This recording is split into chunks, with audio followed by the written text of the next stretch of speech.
This lecture is going to cover technology and change and how that relates to graphic communication. So to start, we're going to discuss science, engineering, technology, and industry. And as you can see here, I have them placed on a continuum where we can see that in many ways they are related and in some cases overlap and blend, but also at the same time they are certainly distinct areas. So let's start with science. A simple definition for science is the study of the natural universe. And all of us have taken science classes. When you think about the content and the things that you've done in those science classes, it was an exploration, a learning of the knowledge and things of the natural universe in all of very formats and different ways that it is out there. Engineering, on the other hand, is the design of complex products and systems. So engineering certainly uses science, it uses the knowledge of science, it uses the principles that science comes up with, but what an engineer focuses on is developing a design of a complex product or system using the principles of math and science. So engineering is really focused on the design of things. Technology, on the other hand, is the practical application of that engineering design process to meet our needs and wants. And it's important to note here that technology is not simply limited to electronic devices, modern electronic devices.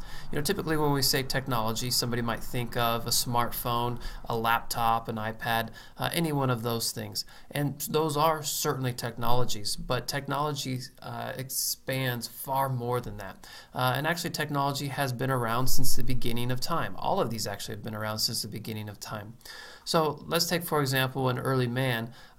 Instead of pounding something with his hand, he realized that he could take a club and tie a rock to it and produce a much better hammer, a better piece of technology to drive something into the ground. And then using scientific and engineering principles, such as, for example, force and those types of things, which may not have understood those, that we do now, we could see that why that works, why the hammer pounds something into the ground so much better than, let's say, our hand.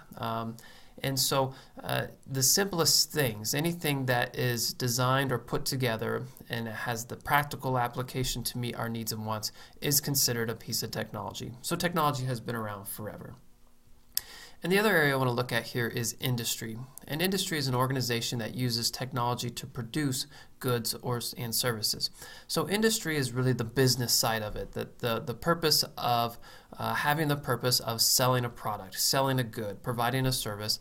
That's what industry does. And so, though they are certainly related, and in many cases they can blend, we have folks who are technology or technologists who can find themselves in engineering positions or doing things like engineering. Though it takes a full license, an engineering license, to be considered a full engineer, there are many that may not have that engineering degree that are doing engineering type things. Or many engineers might kind of go into the areas of science, and they might be studying the natural universe. They might, they might kind of, instead of really focusing on design, they may take some time and really focus on pursuing the knowledge of something in the natural universe. And so you can go in many different areas, and they're certainly blending, but they are distinct. Now when it comes to change, really each one of those areas from science, engineering, technology, and industry help to drive change. And in this case, we'll limit it to technology, but certainly all of those work together to make change. But technology drives change and accelerates the amount of knowledge along with it. This was really articulated by Buckminster Fuller, who came up with what he called the knowledge doubling curve. And as he looked at things, he found that prior to 1900, knowledge doubled about every century. And that was fairly consistent. Then by 1950, he found that the knowledge doubled every 25 years. And so it went from taking 100 years to double the amount of knowledge out there all the way down to only 25 years. Well, today they speculate that knowledge doubles every 13 months. So just every year, the amount of knowledge in the world is doubling and growing. And it's growing at an exponential rate where it's doubling so quickly. And in the future, the prediction is that knowledge will double every 12 hours.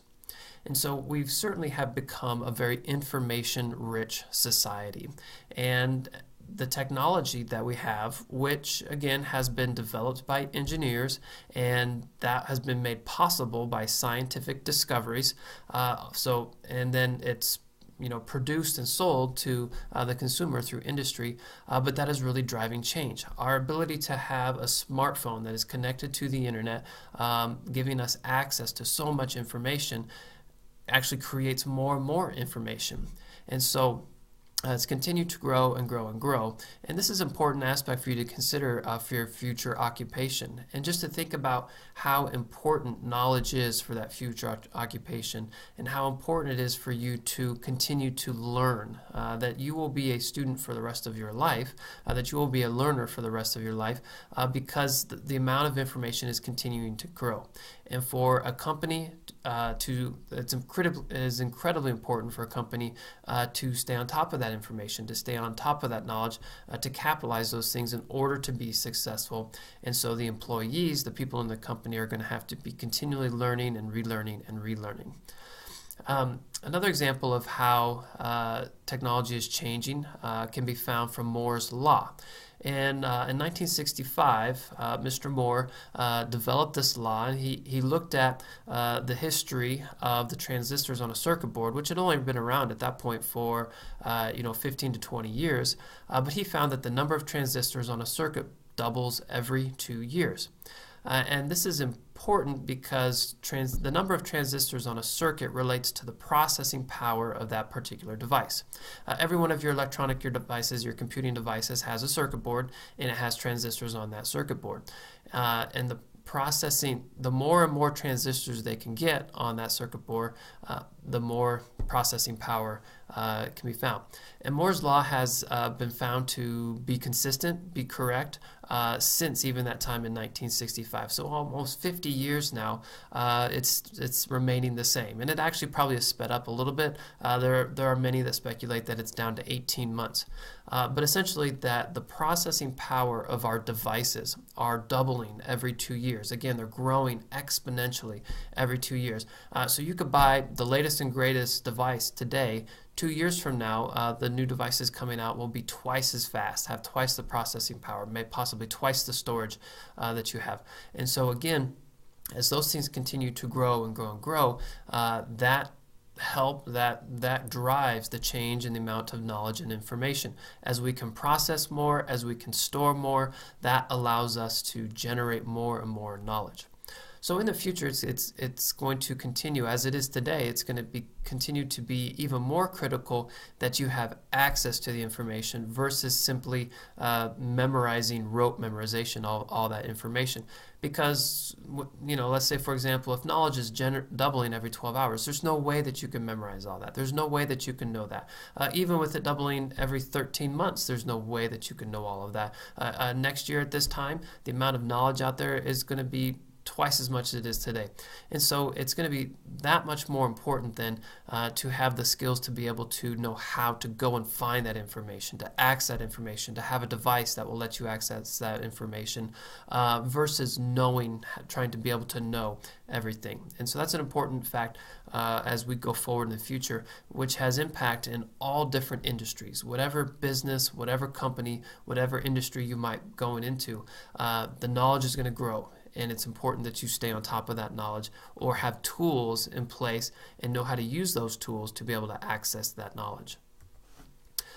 Here's a quick graphic here just showing, it's titled The Internet of Things, but what this is showing is the number of devices that are connected to the internet.